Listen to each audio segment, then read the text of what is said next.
এই ভিটামিনগুলো পরে কিছে ভাই, টাঙ্কি কিতা ফাটি গেছে নি? হ্যাঁ, টাঙ্কি ফাটি গেছে নি?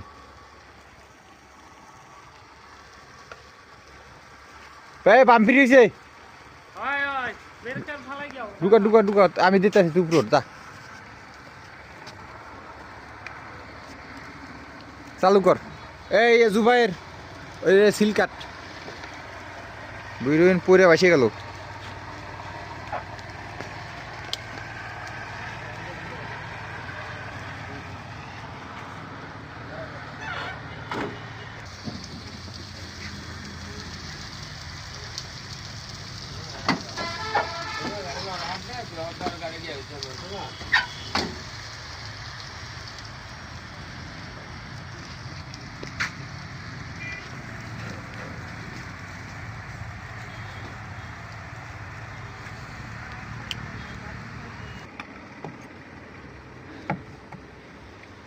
আসলে এই জায়গা দিয়ে ভিটামিন পড়ার আসলে মূল কারণটা কি আমি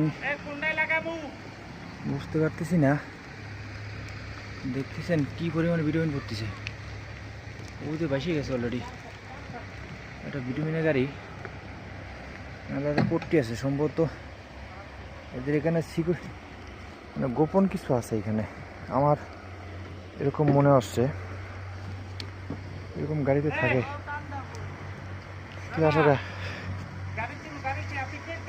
আরে আগে অন্য লাগান।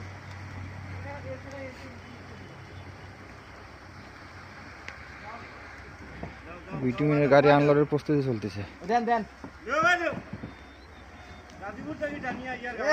মানে হচ্ছে আতিক পাটোয়ারি, শুনি কি জাতের বয়ান দেয়। মাল প্রচুর, মানে অতিরিক্ত হিট হয়েছে মাল, মোটামুটি হিট আছে ভালো। তারপরে তোমার ওই যে গাড়িটার ওই জায়গায় তোমার চোরা কোনো ইয়ে আছে, মানে আমার যেটা মনে হয় এরা আলাদা একটা চেম্বার রাখে, চেম্বারের গেট ওইখানে থাকে আর কি, ওইখান থেকে গেট কমায় বাড়ায় ওই সিস্টেম। কারণ গাড়িটা তোমার পিছন সাইডটা হচ্ছে উঁচা, হ্যাঁ পিছন সাইড উঁচা, ওই সাইডটা হচ্ছে ডাউন, এই জন্য মালটা সব ওইখান থেকে লিক করতেছে। গাড়িটা তোমার দেখছো নি ভিটামিন একবারে মুখে মুখে বসতে, প্রায় 19 টন 20 টনের মতো ভিটামিন নেবো, মানে গাড়িতে টাঙ্কি যতটুকু ধারণ ক্ষমতা ততটুকু নিয়ে এসে। এখানে এই আতিক ভাই নামে একটা লোক আছে, উনি আসলে বিচক্ষণ, মানে কি বলবো তার কথা না